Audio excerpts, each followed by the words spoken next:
Ketika rakyat melawan penjajah. Nomor 1 Johan Herman Rudolf Kohler. Kohler terbunuh dalam Perang Aceh pada tanggal 14 April 1873 selama inspeksi setelah menduduki kembali Masjid Raya Baitur Rahman yang sebelumnya sempat dikuasai oleh pejuang Aceh. Saat itu ia terkena peluru tepat di jantungnya. Mayatnya dibawa ke Singapura dengan kapal uap Koning der Nederlanden dan dimakamkan di pemakaman Tanah Abang, Batavia dengan penghormatan militer. Pada tahun 1976 pemakaman tersebut digusur dan setelah 2 tahun terkatung-katung di Kedutaan Besar Belanda akhirnya mayat Kohler dimakamkan di Kerkhof, Banda Aceh atas usul Gubernur Aceh saat itu, Abdullah Muzakir Walad. Kedudukannya sebagai Panglima tertinggi dalam ekspedisi pertama digantikan oleh Col. H. Van de Allen. Untuk menandai peristiwa tewasnya Kohler, pada tanggal 14 Agustus 1988, pemerintah Aceh dengan gubernurnya Ibrahim Hasan membuat sebuah monumen peringatan di tempat tewasnya Kohler, yaitu di bawah pohon kelumpang di depan Masjid Raya Baitur Rahman Banda Aceh. Nomor 2 Johannes Ludovicius Jacobus Hubertus Pel. Johannes Ludovicius Jacobus Hubertus Pel, lahir di Maastricht, Belanda, 10 Januari 1823 meninggal di Aceh Besar, Kesultanan Aceh, 23 Februari 1876 pada umur 53 tahun, adalah tokoh militer Belanda yang menjadi komandan di Kutaraja, pusat pertahanan, di bawah Jenderal Jan van Swieten yang kemudian menggantikannya sebagai Mayor Jenderal. Setelah itu Pel diangkat sebagai penguasa sipil dan militer di Aceh.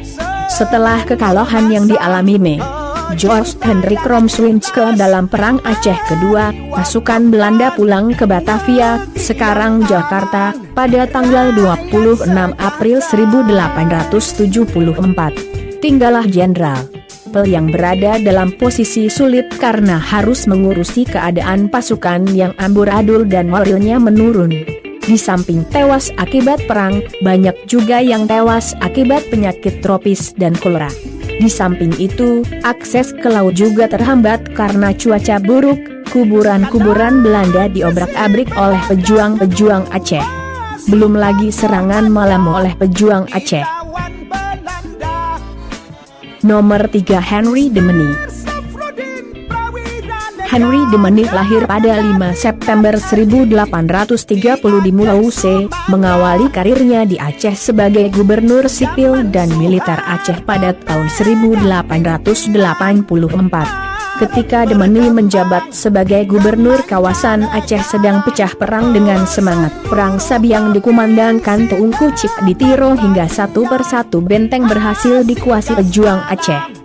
Belanda akhirnya terjepit di sekitar kota Banda Aceh dengan mempergunakan taktik lini konsentrasi, Concentratie Stelsel, yaitu membuat benteng yang mengelilingi wilayah yang masih dikuasainya.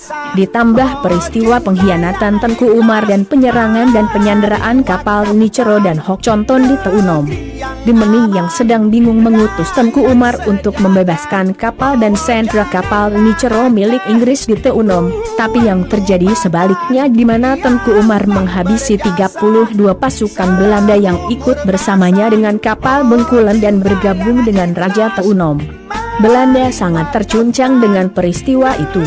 Akhirnya, Belanda terpaksa membayar tuntutan Raja Teunom.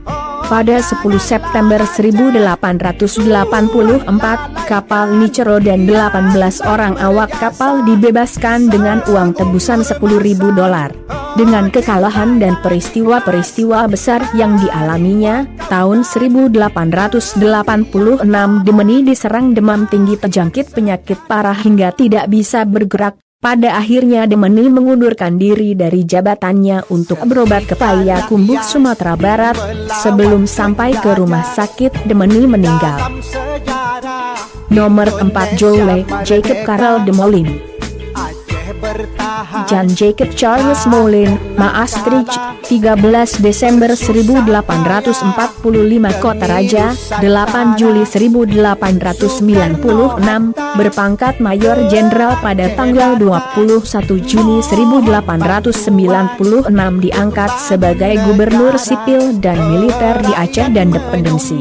Selama 18 hari menjabat, Moulin dikabarkan Belanda meninggal mendadak pada tanggal 8 Juli 1896 di Kota Raja.